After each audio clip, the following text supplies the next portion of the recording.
Hello YouTube, Captain Mac here, and welcome back once again to the life of a virtual airline pilot. The votes are in, obviously, and we're going to be flying the FSLabs Airbus A320 for this flight. Now, I do want to mention a couple of things real quick. First of all, this is an Avianca Air flight, as the jetway's coming in there, and I went on to their forums to download the Avianca paint scheme or livery, and it says that I'm not allowed to download it. So I had so when I got this aircraft, it was given to me as a gift, and so I was given a gift card essentially, and I went and I bought the aircraft, and then I registered on the forums. I registered the aircraft to the forums, the whole 9 yards, and for some reason this is the first time this has happened. I can't find the details, the purchase details on this aircraft, and the registration dropped out of the forums or something because it will not let me. Like I went to put in a support ticket, but you got to give your purchase information, including your serial key, and I can't find it. I can't find it anywhere, and it's driving me nuts because it's not in my emails. I don't have it saved in a file somewhere. It's just like out there in space somewhere. So I couldn't download the paint scheme, so I had to go with this one. You know, no big deal, except it's a little frustrating because what am I going to do if I have to do a reinstall or something? I'm up a creek. I don't have the information on my FSLabs Airbus. So I sent them an email. I'm waiting to hear back from them. We'll see what they say. They might just come back and say, yeah, right, sure, you probably stole it. That would suck.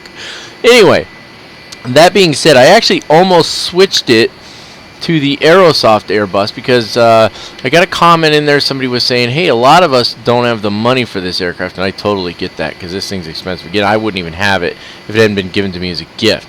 They said, you know, hey, the FSLabs Airbus is really expensive. Some of us can't afford it. You might get a lot more people wanting some Airbus flights if you were flying the Aerosoft Airbus. Well, I have the Aerosoft Airbus, and I enjoy it very much. And I've said in the past, in my opinion, there's not a whole lot of difference between them as far as the operation of the aircraft goes. Now, I'm sure somebody out there who's an absolute Airbus aficionado, or whatever term you want to use, is probably screaming right now, you're out of your mind, blah, blah, blah. The FSLabs is supposed to be better. But that being said, for a little while here, we're going to start putting up the option to fly the Aerosoft Airbus vice the FSLabs Airbus.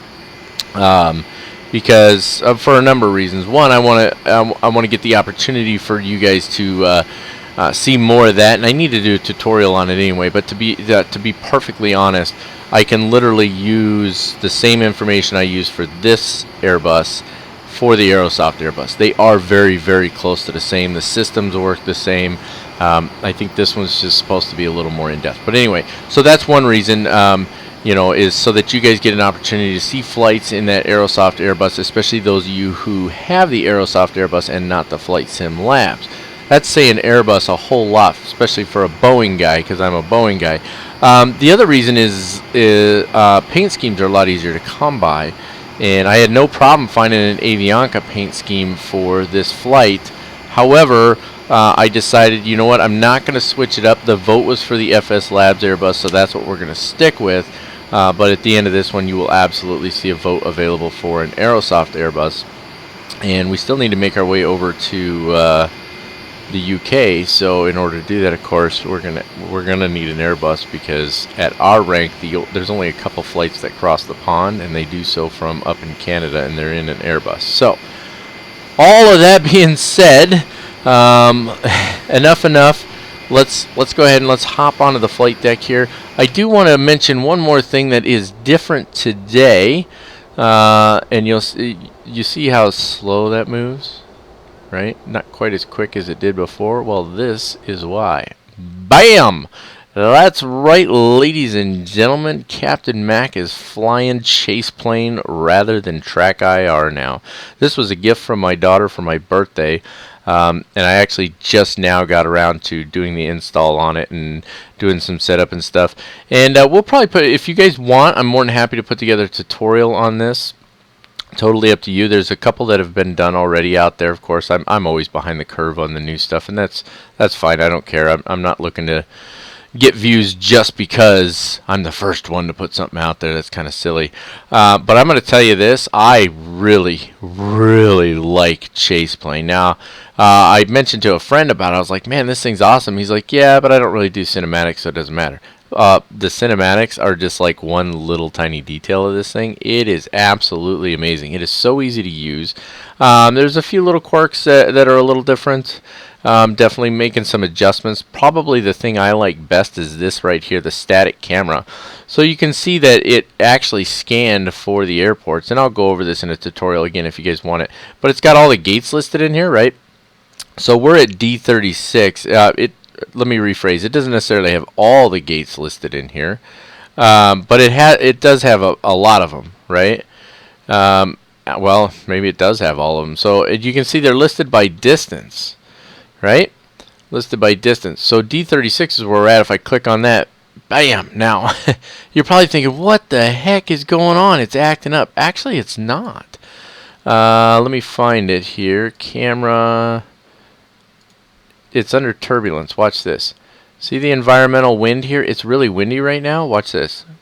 Bam. Just like that. It wasn't acting up at all. It's actually doing it's assuming that the wind is kicking your butt, right? So the stronger the wind, the stronger this thing gets. So I turned that off because it's a cool little feature, but in my opinion, not all that realistic. I don't know, maybe it is, but anyway, so turn it off and there you go, just like that, right? So, and then presets, now you can see this says D1, D2, D3, right? So I've just mapped those to the same keys I was using on Track IR, or not Track IR, Easy Dock. I'm already forgetting the name of it, see?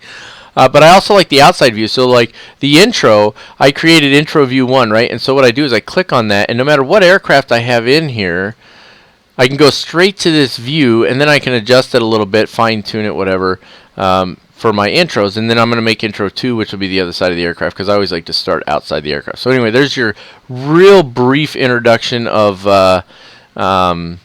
chase plane. There's one other thing I do want to show you. So you get those gates, right? And so you click on a gate, and then you can adjust the camera and save it as something new. Like I have KMIA 1 here, and if you click on this, you can see KMIA 1 is actually a view. It's over near the tower. The towers are behind me, right? So when I do my cinematics and I want to get different runway views and stuff like that, I just add them in there. And because it does them by airport instead of globally, I'm hoping I don't run into the issues that I've run into with Easy Dock, where you just start having all kinds of problems with the world cameras. So really excited about having chase plane up here.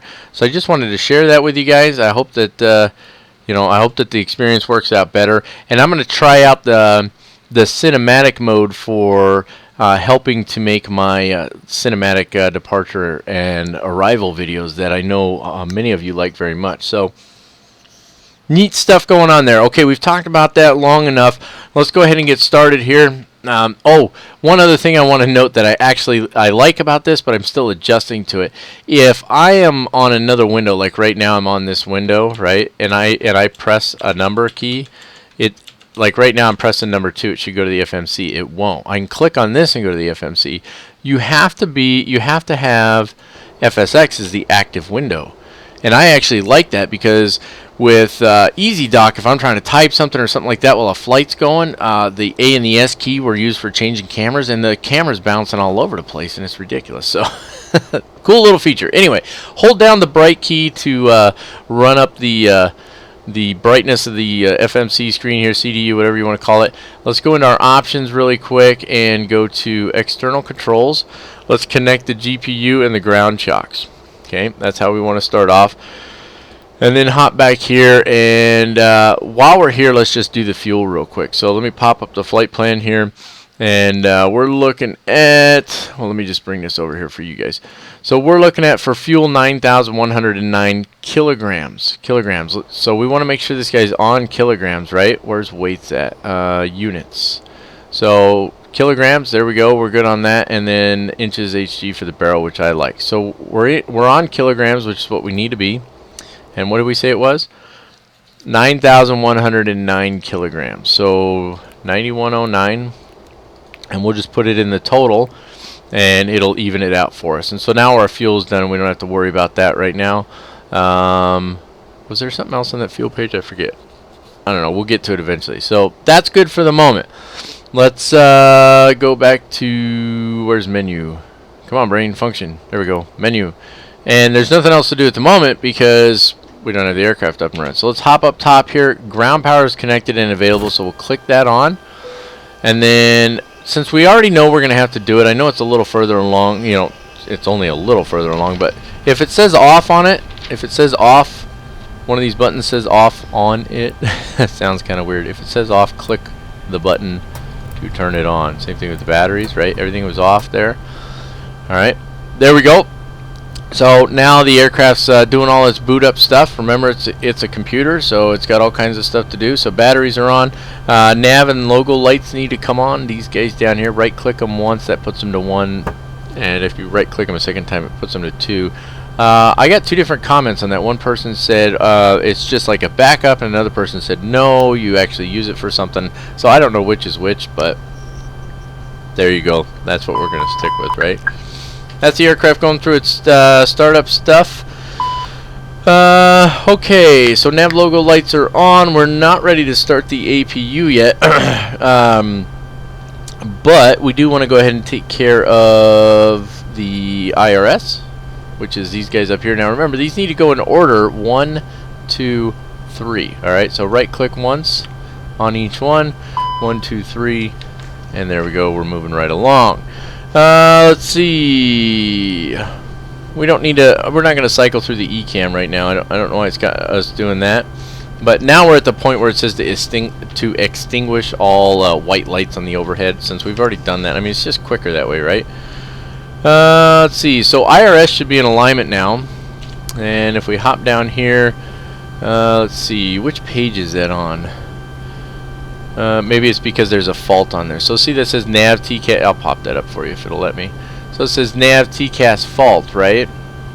Okay, so if we go back over here and we clear all, which is this button here, there we go. Now it's telling us the IRS is in alignment, and it'll be about 5 minutes. So just remember, if you've got a little fault on there, you can just clear that out, right?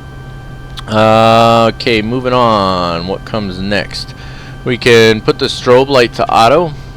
That's this guy right here. Right click it once, that puts it to the auto position.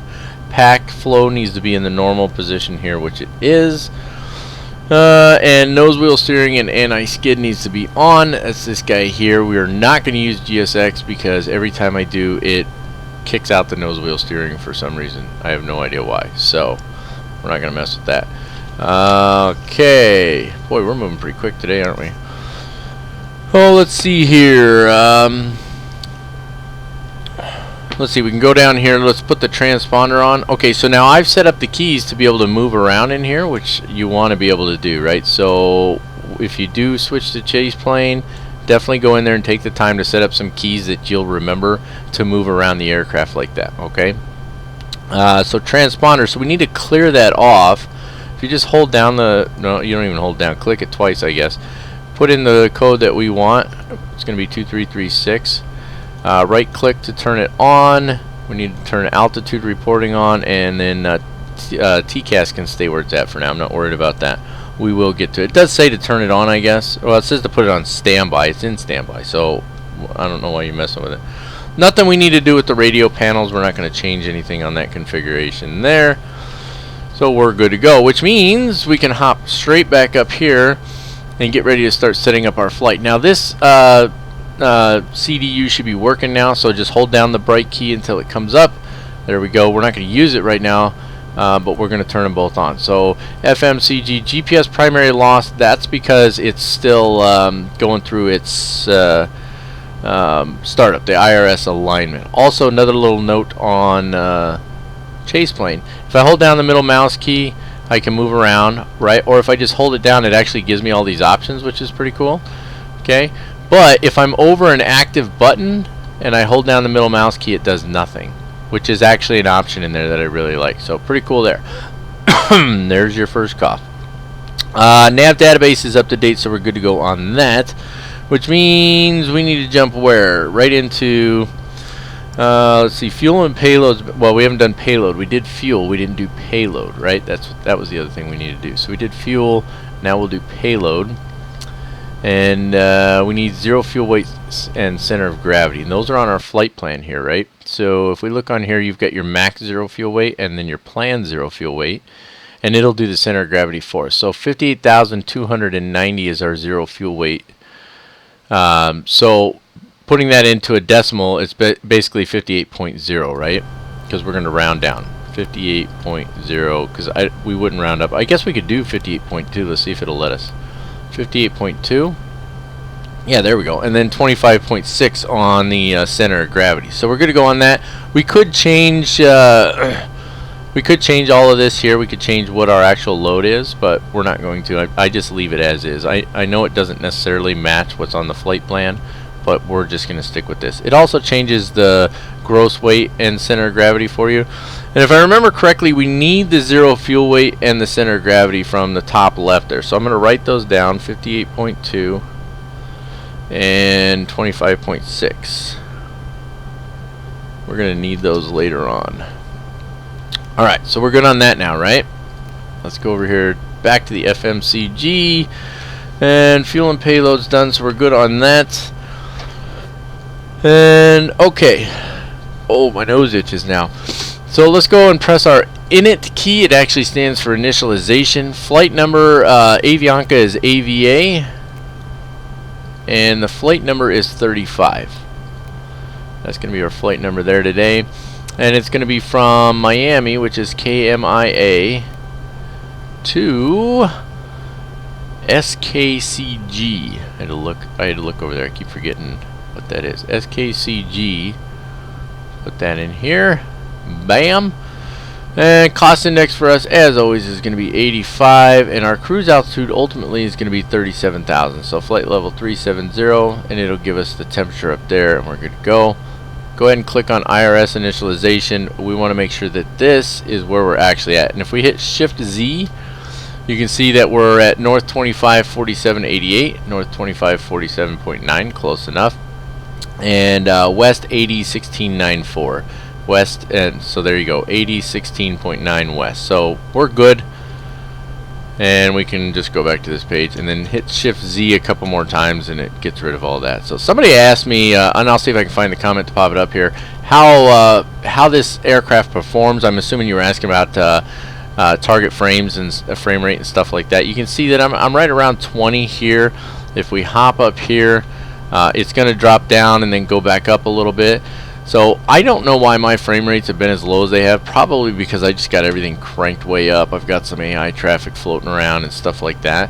But if you're, 12 to 15 frames per second, you might see a tiny bit of chop, but it won't be much. So just something to keep in mind. But remember that I have a pretty high-end system as well. So hopefully that answers that question at least a little bit. All right, back down here. So that's taken care of. Oh, I need to get a drink. Hold on. Ooh, there we go. Okay, we're done on the init page. We did the IRS initialization, so now we can take care of the flight plan. So click on flight plan here. Obviously, we're starting in Miami. We're arriving in SKCG. And what we want to do is we want to click on Miami first and click on our departure. And let's see, what is our wind here? Our wind is 170. We're taking runway 12, which is the closest. It's a cross. You could go a couple different runways, but we're going to take runway 12. So we're going to take this guy, and then our SID is the Eons 2, if I remember. Yeah, Eons 2. So we're going to take Eons 2, and then there's no transition on it, so we're going to go. Now, if we click on this guy, it'll show it to us in yellow. And I've shown you that before, or we can click on this guy to insert it. So it says temporary insert. Well, that's because it's temporary right now, but if we insert it, it's no longer temporary. See, there we go, it's in there now. Okay, and then that takes us out. We click on the up arrow to scroll down. It's a little off, but it is what it is. Now, what we want to do is we don't want to click here unless we want to individually put in waypoints. So then, the next waypoint is Eons, right? I could put Eons, or I'm sorry, not Eons. It's URSAs, but we're using an airway. We're using Alpha 509. If I try to put Alpha 509 in here, it's not going to work. Okay. So if I click on Eons and then click on Airways down here, now I can put Alpha 509 in here. Come to daddy. There we go. Right? And now it's telling me Alpha 509 to where? And now this takes us to URSUS. URSUS. So just try to remember URSUS, okay? URSUS. Because I want you to see that there's most likely other waypoints between Eons and URSUS. So that's where we're going. In fact, let's just insert that and then we'll come back and we'll go again. Okay, so we insert that. So Eons and then there's LE and then URSUS, right? So it was just one waypoint. Okay, but you get the point. So next we're going to go from URSUS on a different airway. So click on URSUS, click on Airways, and we don't have to do them individually. We're going to do all the rest of them now. And then we're going to be on UA301. So UA301, there it is. And then that's taking us all the way to UCA, which should be a VOR, UCA.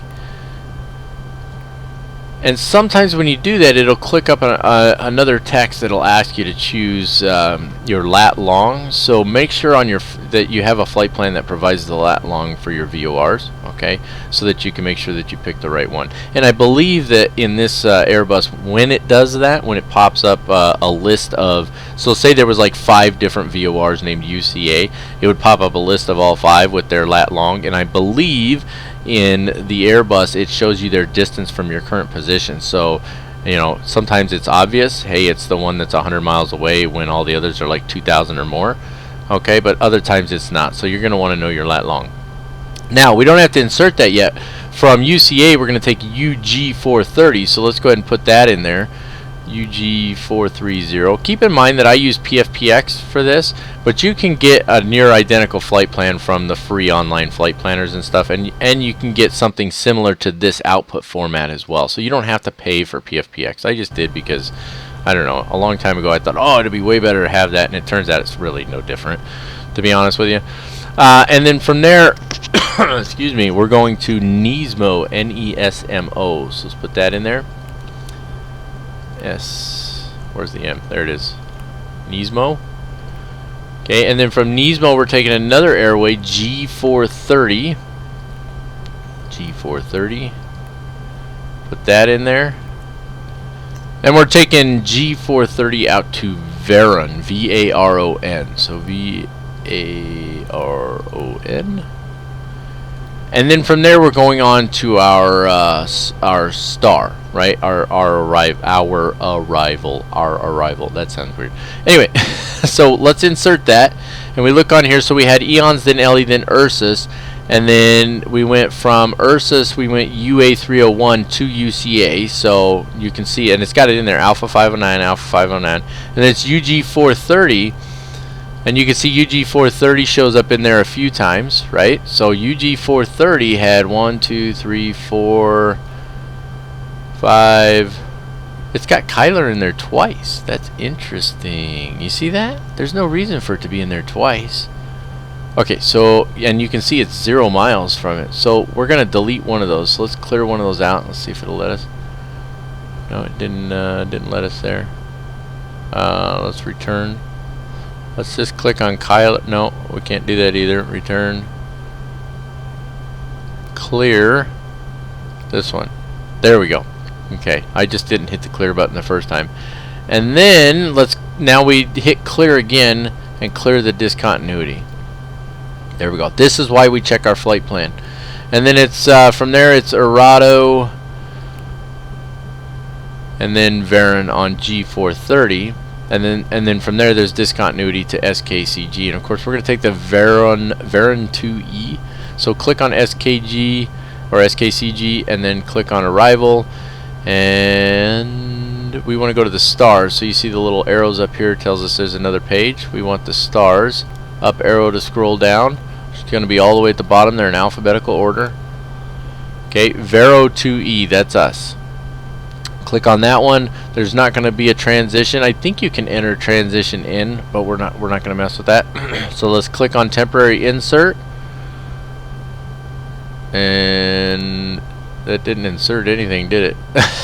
Well, Varo 2E and Utlock. So we might need to add some. So I'm going to leave the excuse me, the discontinuity there for now in case we need to add some stuff to this, some waypoints once we take a closer look at our arrival, because I haven't really looked at it yet, to be honest with you. Okay, so just going through my pages here, make sure I didn't miss anything. This is all FMC setup. Okay, now we need to go to our, let's see, takeoff page, right? Should be. Would make the most sense. Weight insertion. Enter the zero fuel weight. Oh, weight insertion B page. That's why. Okay, so we go back to the initialization page, and then you see the arrows up here. So we go to the next page, and then here we go. This is where we enter the zero fuel weight and zero fuel weight center of gravity, which was, if you remember, 58.2 and 25.6. So 58.2 slash 25.6. And the 25.6 is also what we're going to use to set up our trim. So we don't need to go to fuel planning because we've already got our fuel in there. And if you remember, we got 9,109 kilograms, so it's going to be block fuel is 9.1. There we go. Bam, just like that. And then it's going to do its fuel predictions. We're good to go on all of that. So minimum destination fuel on board is 1,300 kilograms. And we're good to go there, right? Yep, we're good to go on that. So now we can go to our takeoff page. And that's under performance, I believe. Yep, there it is, takeoff page. And there's a tool, and you know what, I've never bothered actually. FSLabs has a tool that comes with it. It probably calculates takeoff. I don't use it. There's a tool that Airbus pilots use, or there's mathematical calculations, all that. We're going to do it the Flight Sim X way. You're going to click on V1 or next to V1, and that puts it down here in the scratch pad, and then you're going to put it in there. That's how we calculate it. So V1 and rotate are both 141, and then 142 is V2. So we're not real heavy today, so that's pretty awesome. If you click on next phase, it takes you to the climb, and then it takes you to the cruise, and then to the descent, and then to the approach.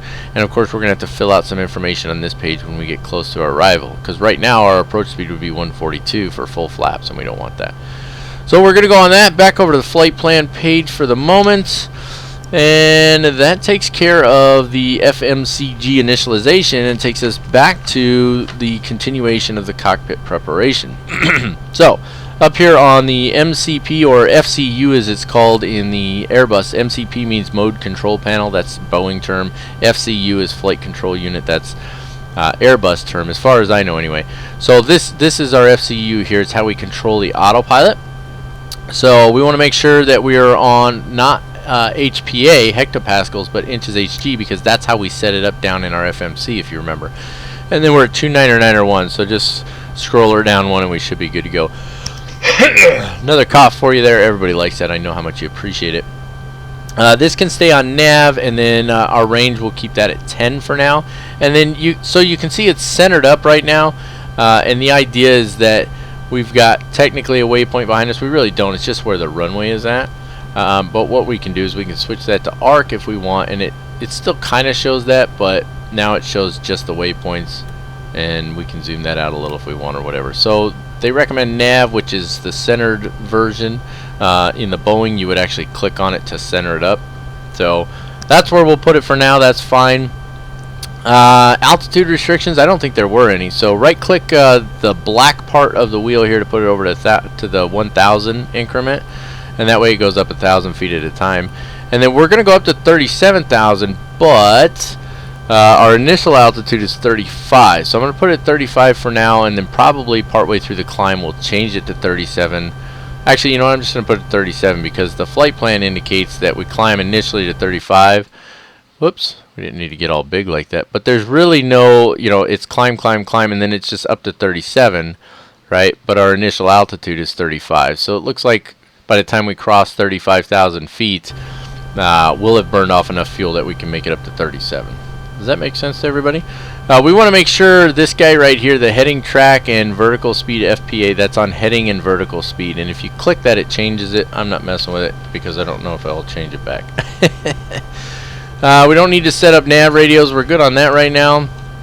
And so that brings us all the way up to the before start procedures, which is going to be getting our APU started and getting pushback and all that. So I'm going to pause for just a minute here. It'll only be a second for you guys, but I'm going to make sure I got everything organized, make sure I know where I'm at on the ground so that I don't get lost. and then we'll push and start. So I'll see you back in just a second. And just like that, we're back. And what we need to do now is start up the APU. So let's hop up top here, put the master switch on, and then the start switch. Maybe. Try it again. There we go. Takes a second, I guess. So the start switch is on, the master switch is on, and then this will say available once the APU is up and running. And we can hop down here, and it's supposed to switch automatically to the APU page, but it didn't, and I don't think it ever has. So click on APU here, and then this guy right here shows you, and I'll undock that so you can see it clear. So you can see the flaps open, APU spinning up, and when this gets all the way up to 100% or 99%, I think, it'll be available. So we have to wait for that, which takes a minute. APU is a little slow to start up on this aircraft. Well, I don't think it's any slower than the Boeing. I've never actually timed them, but it does take a minute to start up. And then once the APU is running, we can look to turning off ground power and all of that good stuff. We'll make sure that the bleed is on, and then get ground power off, and we're pretty much ready to push back. I think I want to get FS2 crew for this thing. I don't know if they have it for this one, but they might have it for the Aerosoft Airbus already, which we may end up flying quite a bit more. See, while I'm talking, it shows right there, it just popped up, says APU available, and you can see, so now it's at 100%, it was at 99, APU available popped up. So let's just carry on instead of me talking a whole lot. So it says available now, right? APU gen's already on. If I click this, it actually turns the generator off, right? So there you go, it's off. And I can do that right now because I have external power on. But if this was off and I click this, I'm going to be in trouble because all of my power is going to shut off and all that work I just did is going to be lost. Remember, it's a computer. And then we want to make sure APU bleed is on, which is this guy right here. So turn the bleed on. Now that that's done and we know the generator's on, we can turn the external power off. So just left click that. It goes to available because we still have it hooked up. But sorry, I got distracted because my beautiful wife just stepped in the door for a second. So we can hop back down here, go to our menu real quick, and you can do this on either one of these. Go to our menu, options, and then external controls. Let's disconnect the GPU, but real quick, let's zoom back here. Let's just make sure. We'll just slide back. Okay, parking brake is on, so we want to make sure that's on before we remove the chocks, right? Because if you remove the chocks and it's not on, that's not a good thing. So, okay, that takes care of that. We'll put this back over. Just we can click return. Actually, just click on menu. It's quicker. Go back to the FMCG and then back to our flight plan page because that's where we want to be. I'm going to put this one on the progress page for now. It's not going to show us anything. That's fine. It does show us GPS as the primary because the IRS has been aligned for quite some time. Okay, so now that the APU is up and running, we're about ready to push back. We need to turn on the beacon light, which is all the way up top. Beacon light, right click it. It's on now. Back here again, we're not using GSX right now. Nothing but problems with it lately. So I'm just going to push straight back, and then we're going to go right into the startup procedure. And I've got room to push back because behind me there's no building, so that's going to work out fine. So let's go ahead and let's get started on that. Change my view just a little bit here for preparation for starting engines. So shift and P, actually, sorry, parking brake off first. Left click to turn it off. You can see I had ACARS running. I haven't been showing ACARS at the startup. I think we've done that enough now. Everybody understands how to do ACARS. If you don't understand how to set up ACARS, folks, please go back. You know what, just go back to season 1 or season 2 and I go over ACARS like 100 different times, and there's an ACARS tutorial under my tutorial section, so please take a look. I'm trying to save a little time and that does help. So shift and P to push back. You'll see her start rolling. We're ready to go. Now we don't have to turn off packs or anything like that to start the engines. We just come down here, turn this guy in the middle, right click it to go to ignition start, and then you're going to right click and hold. And while holding right click, left click, and that flips the engine to the start position. It automatically arms the slides. I don't know if there's a way that we can do that. I've never actually tried it. But there we go. Slides are being armed now while the engines are starting up. And then we can look here and we can monitor and we can see that they're starting up. And you can also pop this guy up and switch to the engines page down here, which is... it's hard to see from this angle. I think it's this one. Nope. It automatically went to it, didn't it? It's the first one. Engines page. Okay. There you go. So there's your PSI, N1, N2 information, and then of course over here we've got N1 information and whatnot. And we don't have to introduce fuel to the system or anything like that. It does it automatically in the Airbus. So you just let it go. And you see how it says available up here now, right? Okay. Oh, excuse me. Oh, we didn't do a derated takeoff. That's why it says TOGA right here. I'll show you that in just a second. But available means that the generator is available now. Gen 2, right? Gen 1 is still in fault because it's not available. Alright, so back down here real quick, and then again, right click and hold, and left click while holding the right click. And then while it's doing that, let's go down here, and it's under the performance page. We could have put, we haven't put our flaps in here yet anyway, so we're going to be flaps 1. We want to put that in there. Okay, and we could put a flex temperature in here. Right, it's an assumed outside temperature for a reduced thrust takeoff. I'm just not doing it, that's all. There's actually a calculation you're supposed to use for it. Where are we at here? Oh yeah, we've definitely pushed plenty far, haven't we? Shift P, stop the pushback, maybe. Boy, that doesn't seem to want to stop, does it? Boy, it takes its time. There we go, coming to a stop. Okay, now let's flip the parking brake on, right click it to turn it on. There we go. You can see that we have available on our Gen 2, or Gen 1, I'm sorry. Generator 1's available now, so we're going to go on that. So now with both generators working, no fault lights up here on Gen 1 or 2, we can turn APU bleed off, and we can turn off the master switch for the APU. Bam. We never did arm the emergency exit lights, that's my bad, so there we go. Quick fault on the pack as it's starting up, but remember, packs are on auto. Everything's pretty much auto on this. We don't really have to do much. So APU's cooling down now, so we're going to go on that. What do we got next? Parking brake is on, engines are started. I'm actually starting to get used to this, aren't I? Let's go ahead and set our flaps really quick. So our before taxi checklist, essentially. We'll set our flaps here, so we'll go flaps 1. And we need to arm the spoilers. There we go. Spoilers are armed. I got it keyed to a couple of buttons on my keyboard, which makes it a little quicker. Another cough in your face there. Good times. What else? I don't know that there's much else for us to do. We're going to need to turn on some lights. That's what we need to do. We need to turn on lights. So we've got the beacon light, nav lights are on, wing lights. Right click the wing lights to come on. Strobe still stays on auto. That's the runway turn off lights. We don't need those yet. Nose lights to taxi. Seatbelt signs, those should have been on before. Somehow I missed that while going through everything. That'll happen sometimes. We don't need dome lights or anything like that, so we're going to go on those as well. We do want to set our trim. Our trim's not set yet. So if you recall, we were at 25.6, right? Yep, 25.6. So let's drop down here. So if you look on here, see how it says CG over here? 20, 25, 30. Okay, so what we want to do is we want to line up this mark here with 25.6, which is probably like right here, right? So we just trim it back, and it's just approximate, doesn't have to be exact. Right there looks good to me. So now that's lined up. That's maybe it's 26, but still, yeah. In fact, let's bring it a little more. Okay. See, it likes to go the opposite direction. It's kind of a pain when you use the mouse wheel. One more. There we go. That's where I want it to be right there. So that's how I want to line it up like that, okay?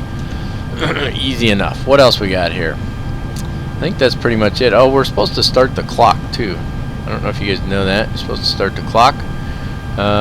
Where's the clock at? I know it's in front of my... Oh, here we go. So you're... Actually, no, you start it when you take off, I believe. You start when you take off. Okay. So, a couple of little things, information given to us right here.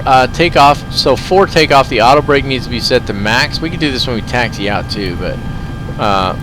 okay, you're going to let me go to... There we go. Now it's on max. Signs are on. Spoilers are armed. Flaps are set to takeoff. And then our takeoff config, we need to test that. And that's this button right here.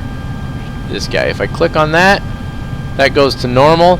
Predictive wind shear is off. That's a warning, so we want to make sure that that's on, which is this guy down here. We want to right click to turn that to auto, and you see that takes care of that. And then TCAS is in standby. We can actually right click that, come on, all the way over, and now TCAS is good to go as well. And so we're ready to rock and roll. I still need to put my hat on for track IR and all that good stuff. But I'm just taking a look here because I obviously missed a couple things as we were going. We haven't done a flight controls check yet. As soon as I move a flight control, Well, no, because I have it on engine, it's not doing it. So never mind. Disregard what I was about to say. Click on flight controls here. Okay, come back up here, and now we can see it. We'll do our flight controls check real quick. We can do this while taxiing too if we want. Full left, full right. Seems a little slow to respond on there. Neutral, full up, full down, neutral, and then rudder, full left, full right, and neutral. And flight controls check is complete. We can blank the CDU down here, or we can have it on something that we want. Okay, so we can put it, that's our packs. We can have it on fuel if we want. We can have it on hydraulics, whatever we want to have it on. I'll probably just leave it on engine for departure. So what I'm going to do, I'm going to break away for just a quick minute here, take about 2 seconds for you, and get my track IR all set up, and then we're going to taxi out and we're going to rock and roll. Alright, I got everything squared away here. We're ready to rock and roll. Little jump here as track IR comes on. The jump is actually a lot quicker, I've noticed, with Chase plane here, and the track IR, I don't know, the track IR setting's separate, but it seems to be moving a little quick. Maybe that's just me. One last thing I wanted to show you real quick here on Chase plane, which is pretty cool actually. You see this right here, the VAS? This tells me how much of that active memory I have going, like right now, right? I have it up here. It's at 1.2 up here, but it's at 1.01 here, which is probably, I'm guessing, a little more accurate. I don't know. This one's from FSU IPC, so it might be more accurate than this one, actually. But either way, it gives you that quick look. So if you're flying into heavy scenery, you know, come on, brain function. If you're flying into like a really heavy scenery, or you get a lot of traffic, or a really complex aircraft that takes up a lot of VAS, like the PMDG 777, it's kind of cool to know that you can just kind of glance at that window. I've got it off on the other screen there. You can just kind of glance at that window, and it'll let you know where you stand, so you don't have to worry about getting an out-of-memory crash, right? Parking brake coming off. There we go. Enough talky talk. Let's taxi on out of here. I'm going to have to probably adjust this track IR at some point. It seems to be moving a lot more than usual, doesn't it? Like, it seems to be moving a lot. But either way, we'll just deal with it for now. Let's get a little throttle coming in here. Get her moving, and there we go. Alright, so I'm going to start taxiing on over here. As you can see, we did push straight back pretty far, so let's go ahead and let's take care. Hey, you, aircraft have right of way. Don't you know that? Shame on you. Where's his license plate number? Okay, anyway, so let's take care of that taxi and departure briefing, because yeah, we need to know where we're going, right? And I'm all over the place. I think it's the track IR. Taxi and departure briefing, please. Alright, let's take a look at our taxi route here. It's pretty simple. We're right over here. We're going to take either N5 or N6, November 5 or 6, to cross over here to the Mike taxiway. Bang a left, bring it all the way down here to the end, and then we're going to be holding short of runway 12. Pretty straightforward. Not a lot for us to worry about. There's a lot going on here. You can see there's hot spots and cautions, and I mean, there's just all kinds of craziness here. But we don't have like a payware version of Miami or anything, so a lot of this stuff isn't even built into the default scenery here. So ATIS is on 119.15. No, ours is departure 113.675. Tower for us looks like it's going to be, well, that's kind of weird. I mean, was that tower for departure or tower for taxi? It's probably going to be this guy here. So 123.9. No Unicom. Tower is going to be active. Ground control on this one here, 121.8. Let's take a look at our departure, because that's a lot more going on with that. Well, not a lot, but here it is, the Eons 2 RNAV departure. We're going to be taking runway 12, which starts right down here. I know it's hard to see my mouse cursor down here, and goes this way out here. So we should be going to Sabra or Sabra, however you say it. Hang a right out here to Dickey, and then out to Shula, and then to Eons, and then on course from there. So actually pretty straightforward, not a whole lot to worry about. Especially for our departures, or for our runways, pretty simple. So departure frequency for us is 125.50, transition altitude at 18,000 feet, and pretty straightforward. I don't think there's anything else here we really need to worry about. So off we go then.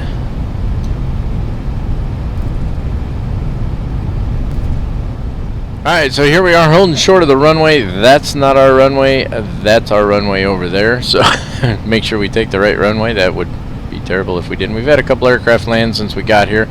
But anyway, we're ready to rock and roll here. Flaps are set. We need to get our lights on. So let's get the runway turn on lights, whatever, on. Strobe can go to the on position. And then takeoff lights both to on. And nose light to the takeoff position. And everything's ready to go there. I just read through the thing. We're supposed to start the time once thrust is set. So let's not dilly-dally here. Track IR coming on. There's your little jump right there.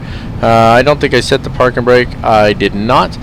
I did change the track IR a little bit, so it's a little bit smoother there. I don't know why it was so out of whack, but it was. So either way, here we go. Pulling forward. Let's just double check. Looks like the approach path is clear. And I don't see anybody right over there, so that's good to go. She's a little heavy, so she's going to take some work to get going, right? Bring that thrust back a little bit. We don't want it too high there. I guess we could have pulled up and held short there as well. I didn't realize there was another hold short line, but I don't know which is accurate, the one we were holding at, or if this is the proper hold short line, or if Miami has both, actually. Maybe someday we'll get a proper Miami scenery. We'll see. Double check. Approach path is still clear, so we're good on that. Approaching 1, 2. I actually really like that. And we should have more than enough runway to work with. Oh yeah, plenty of runway. Get her on here lined up.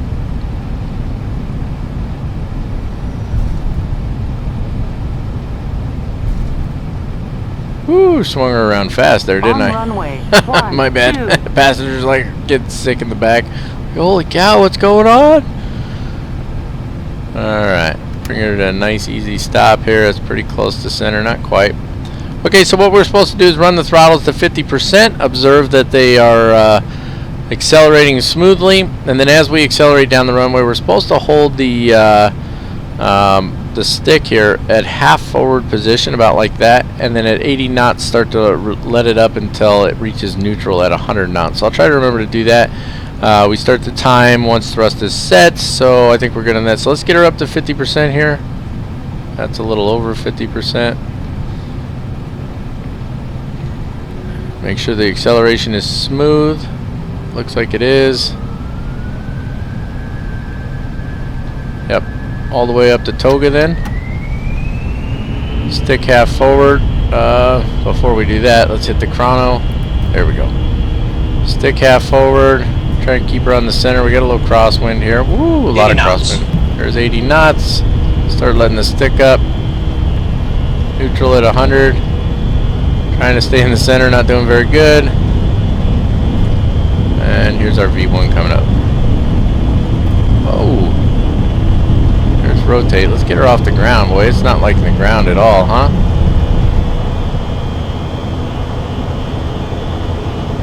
Flight director is very hard to see on this. Positive rate of climb. Let's get the gear up.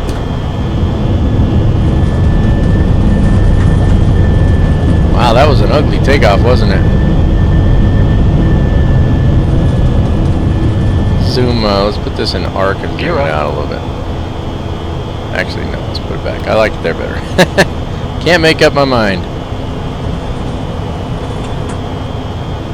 Okay, looking good. Now it wants us to start accelerating a little bit. That's the flight director telling us bring the nose down. There we go. One more right turn there. Lower the thrust to climb.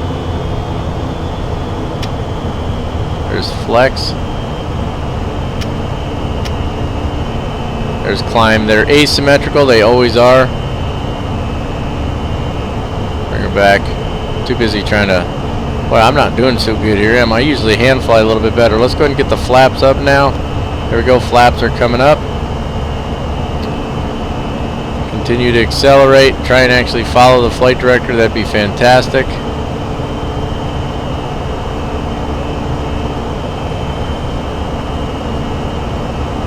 There we go. Keep those crosshairs centered. Well, I thought I was better at hand flying than this. See that little tilt? That's actually from the chase plane. So watch, it'll tilt back to center as I start to come back. See? The head's tilting. That's pretty freaking cool. Goes down just a little. There we go. Straighten her out. See, so the head tilts the opposite direction of the turn, which is really cool.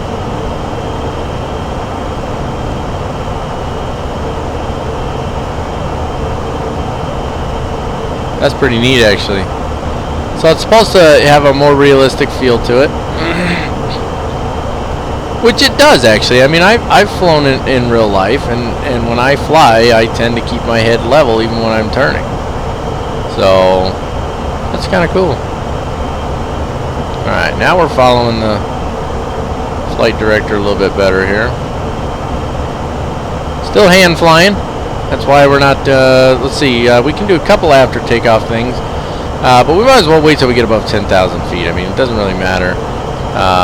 As long as we're below 10,000 feet, there's things we can't do anyway, like turn off the landing lights and stuff. So let's just go ahead and keep flying her. Once we get 10,000 feet, I'm going to go ahead and turn the autopilot on. And then we'll carry on from there. So, but we're pretty close to being on the flight director here. Just kind of drifting a little bit. But we're fighting with a bit of a crosswind there. If you look at the nav display there, you can see we got a crosswind coming from the right there. So that's going to move us around a bit until we settle in. That lever asymmetrical thing is annoying because it's so stinking close. Well, maybe not in this case, right? I don't know why they're... There we go. Try not to... See, now it's telling me to lower them to climb, though. Yeah, see, and then they're asymmetrical again. So, I don't know what to do about it. Whatever. It is what it is. Coming up on Dickie here. Looking pretty good on our speed. We're almost at 10,000 feet. Coming up on it right now. Let's go ahead and turn the autopilot on. Autopilot on. Track hour coming off a little jump. There it is. Crossing 10,000. Let's get the landing lights off. There we go. Landing lights are off at this point. Aircraft has control, or the autopilot has control. Excuse me.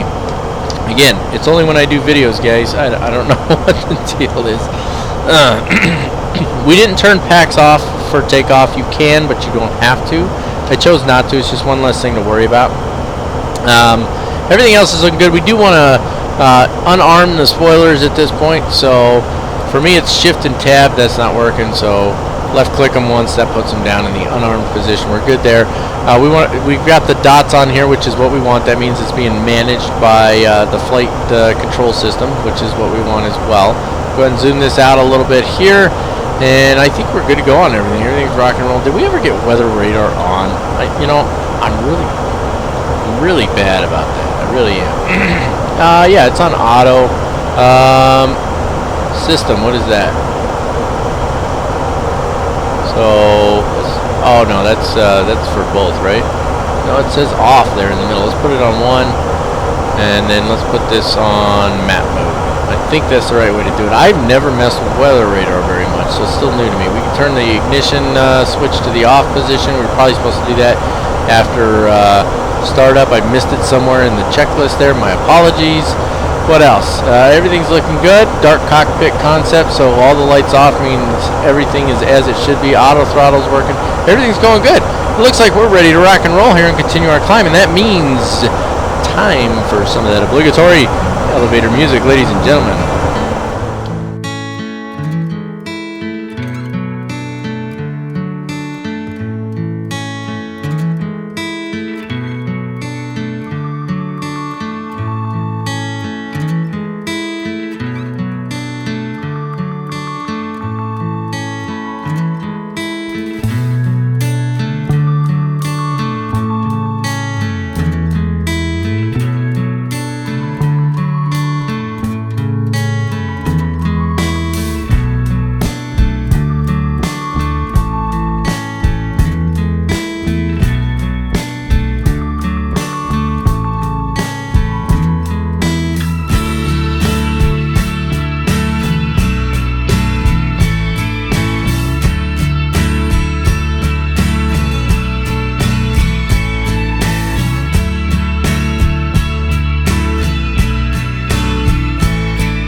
Alright, taking a quick look at our arrival here. It is the Varan 2E arrival, and runway 19 is going to be the one we're taking, so that's the chart we're using here.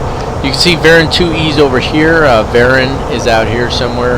That's our arrival waypoint there. We need to be at or above 5,000 feet. Bring it on in here to Utlock, at or above 3,000. That's also going to be our initial approach fix for runway 19. So pretty straightforward. In fact, this is probably the shortest arrival brief we've ever had. So Varan at or above 5,000, Utlock at or above 3,000, and then we'll transition to the approach from there. ATIS is on 125.0 and approach on 119.10. Any questions? Of course not. It's a video, but I know I got somebody. Somebody was about to ask a question. Okay, here we go. Alright, we're a little ways out from top of the descent here yet. There's a couple things we want to do before we get there. We want to hop down here. Now, I've already done this, but I'm going to show you anyway. So, hop down to your MCDU here, and where's it at? Come on, now the brain doesn't work. Go to Performance, next phase, approach phase, what we're looking for. Put in the information for your arrival airport. So for us, the QNH is 2902, temperature is 32 degrees Celsius. There's our winds, which means we're going to have nothing but a crosswind on our landing. And then choose your flaps. That's going to give you your approach speed and landing speed. So we're going to go on that. We want to make sure those get entered in there. And then, wasn't there something else? No, I think that's pretty much it. That's the main thing we need to do. We need to get that information in. And then we prep for the descent. And the way we do that, so based on our approach briefing, which you're going to get here in a little bit, we're going to go all the way down to 3,000 feet. You've already had the arrival briefing, and the only altitude restrictions are at or above restrictions of 5,000 and 3,000. I don't think we're going to exceed those, so I'm not too worried about it. So crank this guy on down. We're going to take it all the way down to 3,000 because that's going to be the altitude for our final approach fix. So we're good there. And that's it. Make sure fasten seatbelt signs are on. They weren't on auto anyway, so I leave them on. I don't mess with that. They're pretty much always on. So is that on taxi? I think it was. We left the taxi light on like the whole flight. Look at that. Oops. Anyway, so we're good on that. We've got the information into here. You maybe write this down or have this page up, whatever, but just know what your approach speed is going to be. And then nothing else. That's pretty much it. I don't think when I did the approach brief that I talked about the length of the runway, which I normally do, but it's going to be 2,540 meters, so a little over maybe close to 7,000 feet, so we might want to be using some auto brakes. We'll consider that when we get a little closer, but other than that, when you get to your top of descent, which is this little line right here, the little down arrow, yeah, you should have a thing on here, I think it's down here, it'll say decelerate. And when you see that, you just left click on your altitude wheel over here, or altitude knob, whatever you want to call it, and it'll start the descent. It will not start the descent on its own. It doesn't, like the Boeing. The Boeing starts on its own. This one does not. So just keep that in mind. And that's the gist of it. So what we're going to do here is, I say let's just roll right into the approach briefing. You know what? No, I don't want to do that. I don't want to do the approach briefing until we get a little bit closer. So I'm just going to break away, and then we'll come back on in time for the approach briefing. Once we get that knocked out, then it's on in from there. So I'll see you back here like half a second for you. Alright, so we're on to the descent now. There was one thing I forgot before top of descent that I wanted to mention. It doesn't matter that I didn't mention it there. We can mention it here. But it's something you need to do, preferably before top of descent, but certainly right after you hit top of descent. You want to get this programmed in, and that's putting in your approach. So what we do is we go all the way to the bottom and click on our airport.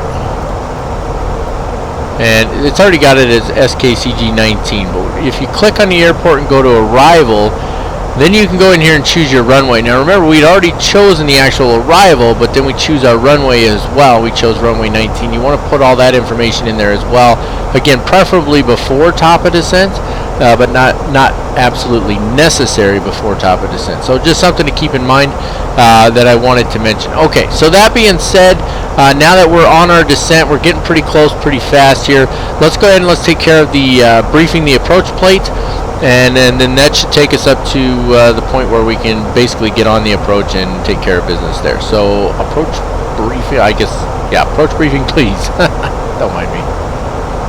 As already mentioned in our arrival briefing, our initial approach fix is out here at Utlock at about 3,000 feet. It's also our initial fix.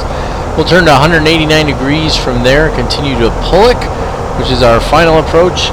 What is that? Final approach point or final approach fix? I don't know. I forget. The F, I think, means final approach fix. And then a P would be final approach point. But anyway, and then on into runway 19 from there.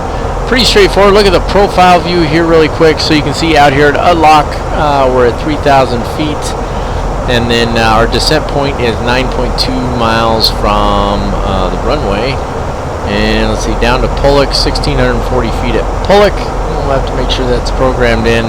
Try and hit that altitude because we're pretty much going to be hand flying this. And then into runway 19 from there, unless of course we have to execute a missed approach, at which point we would continue at 189 degrees out to Simab and climb to 3,000 feet. And you can see what that looks like right here. Straight out to Simab, 3,000 feet, and then we would hold there. And it's actually left-hand hold pattern, so correct me if I'm wrong, but we would cross over. This would be a teardrop entry, so cross over, turn to 45 for 1 minute, and then swing it around to the left, and then we'd be in our racetrack there. Of course, we're not going to do that. We'll just start climbing out, and then we'll swing around. Probably come back around and either. Why is that thing popping up there?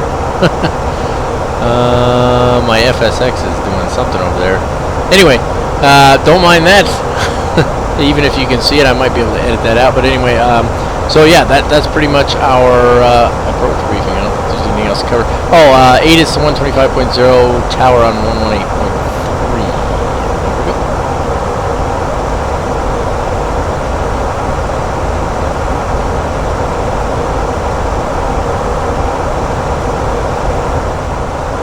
Now we're not quite to the approach yet, but I just wanted to hop on here and show you real quick the weather radar. So the weather radar does work in this aircraft. You can see we've got some clouds up here. Now remember, weather radar only reflects moisture or water, not necessarily clouds, even though clouds technically are water. But there needs to be active precipitation. And you see this big cloud up here? This is a big towering cumulus cloud, right? That's got what is it? Convective activity, I think is the right term. So it's air pushing upwards, right? And it may have, now it's not 100% accurate to real world clouds, but it should have already reached its mature stage according to this. You look on the weather radar, you can see that we've got red in the middle there. That's rain coming down. That's heavy precipitation in the middle of that, which in the real world this anvil would probably be a little bit bigger on top here, and so on. But that would be a storm cloud at its mature stage there. That's raining is what that is. Now, I know my explanation is probably not the best one. There's somebody out there screaming at me saying, "Oh, you don't know what you're talking about, blah, blah." Okay, fine. Go ahead, rephrase or whatever. But when we look at this, and again, we're in a flight sim here, so it's not the end of the world, but this got us going it's right through that sucker, right through it. So what we might consider doing is actually coming out over here and taking manual control or use the heading mode to avoid that cloud. But as we turn here, you see the clouds are kind of it's got us going right through the middle of that thing actually, which is not really a good thing in the real world. But it looks like it's kind of moving to the right a little bit. We're going to kind of skirt the edge, so we'll probably be all right. But these real dark red spots, not a good idea to be right in the middle of those guys. I just zoomed it down so it went away because it's more than 20 miles out.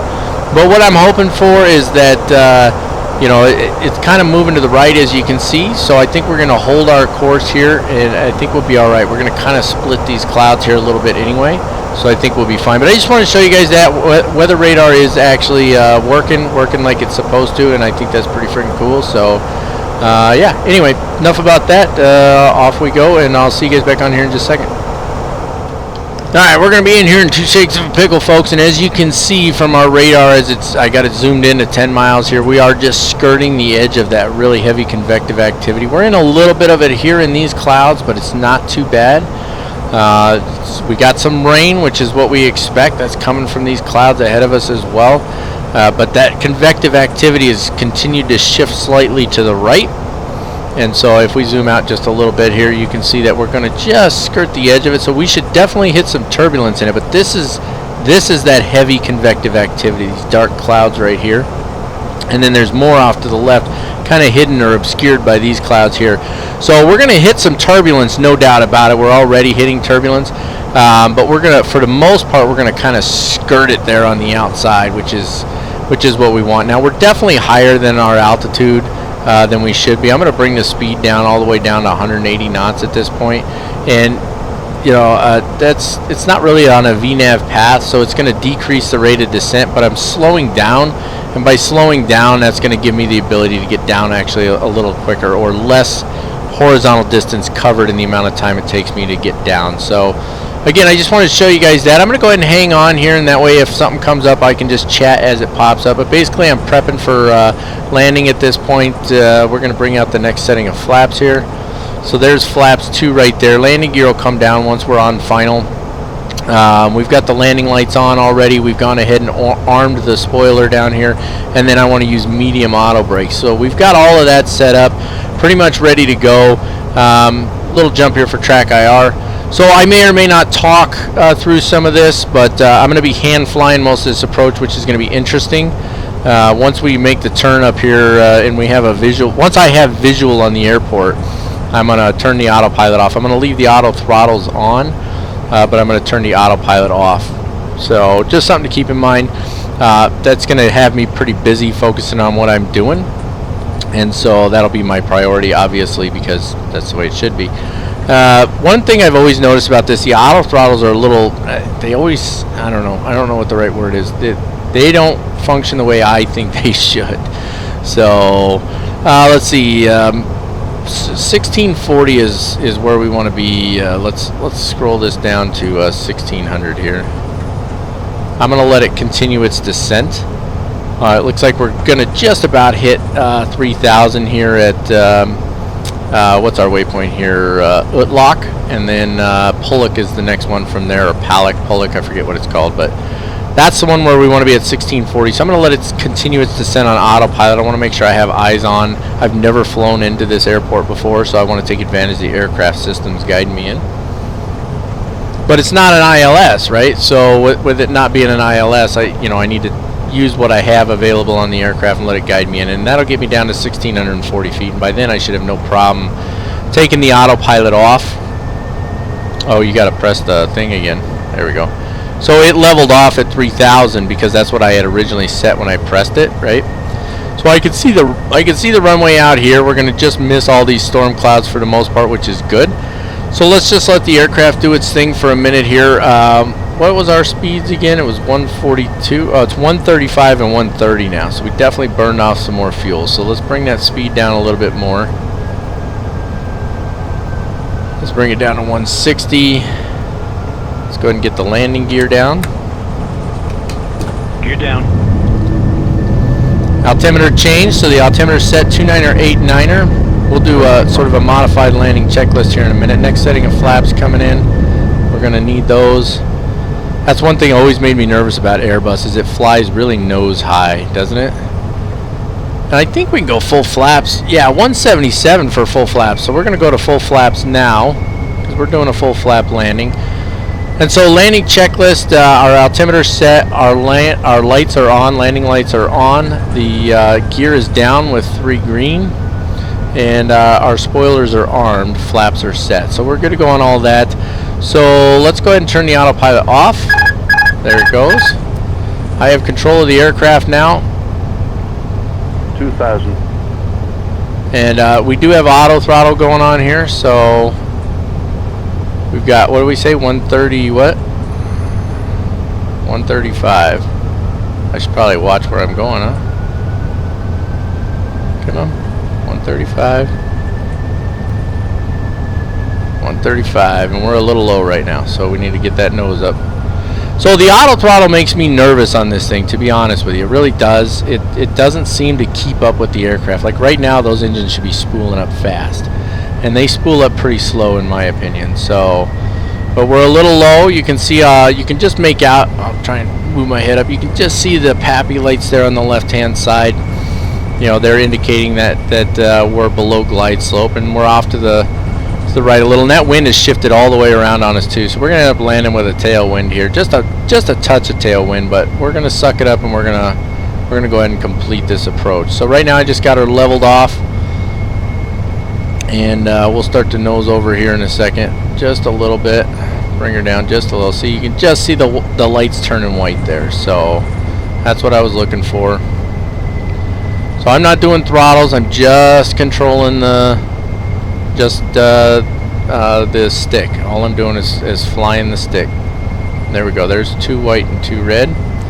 So bring it down, should be about, it's probably 750 feet per minute descent rate. So there's 6, 7, that's 8 right there, so that's pretty close. That might be even just a bit much. So bring her back up just a hair. Looking pretty good. Alright, I like that right there. So let's listen to our call outs. And looks like we got maybe a wind shear alert right here. Is that what that is? A wind shear alert? Somebody look at that nav display and tell me what that alert is. 19.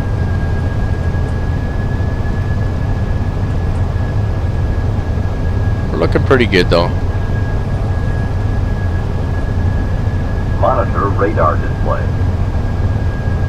Yeah, I don't know why it's telling me that. I'm assuming it has to do with wind shear. 500. A little high. 400. There we go. Looking good. 300.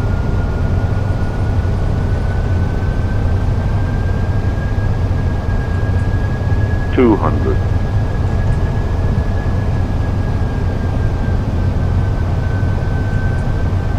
100. 50. 40. 30. 20. Retard. 10. 5. Wind shear ahead. Wind shear ahead. A little tough on the landing. I think I was hearing a wind shear alert there. Little hard. Not bad though. I mean, it was minus 200 feet per minute. That's not that bad.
There's 60 knots. Whew. That wind's messing with this airplane, isn't it? Quite the storm we got raging out there, huh? Runway 01. Okay, there's our terminal. I was starting to wonder if we had a terminal here. Okay, so we'll back taxi on this bad boy. Let's go ahead and take care of a little bit of cleanup work here. Let's get those flaps all the way up. Let's disarm the spoilers. Weather radar can go off at this point. Let's see, flaps are coming up. Landing lights need to stay on for the moment. Runway turnoff lights can go off. Landing lights stay on because we're on the runway, right? So we want those on in case anybody else is is approaching the runway right now, they can see that there's an aircraft on here since we have to back taxi. And we forgot to set our go-around altitude. Well, you get really busy during approach, don't you? That's one of those things where FS2 crew is really nice. It helps. Remaining. It helps with all of that extra, all those extra duties you have. You know. You know what? Let's turn the brake fan on. Brakes are hot, so turn the brake fan on. Is that on or off? That's the, yeah, that's on. So the white light is on, and it's telling us the brakes are hot. So we got the brake fan on. Yeah, having FS2 crew definitely helps. We certainly missed some things. It's no real surprise.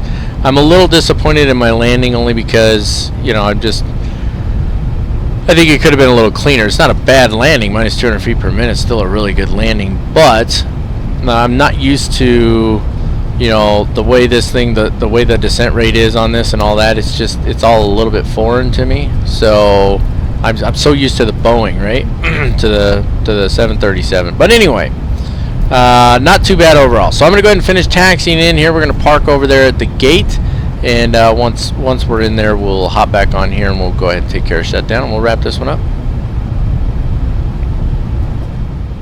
Alright, so here we are at the gate.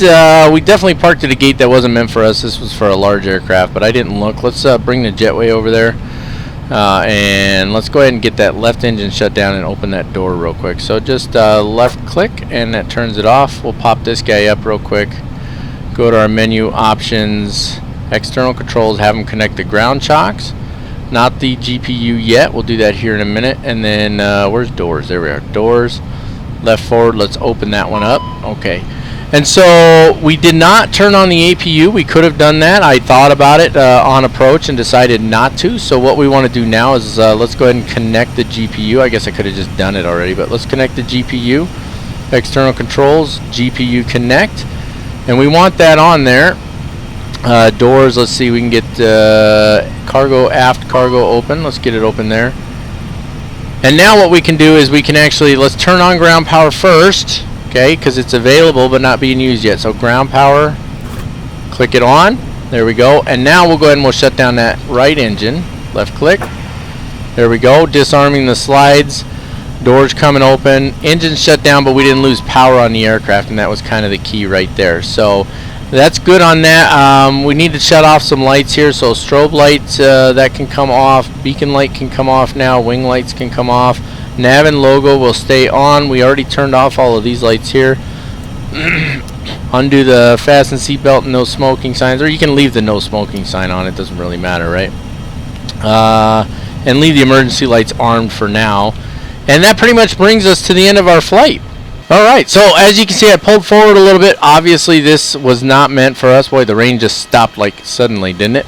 Oh, and there it is again. So but we're all hooked up here. Great flight, folks. I enjoyed this one. As I said in the beginning of this one, we're going to switch probably to Aerosoft Airbus for a while, get some good flights in on that, especially for those of you who can't afford the FS or Flight Sim Labs. Totally understand. Again, I didn't purchase this. It was gifted to me. I wouldn't have bought it either. It's $100. That's a lot of money for an add-on aircraft unless you're a huge Airbus fan.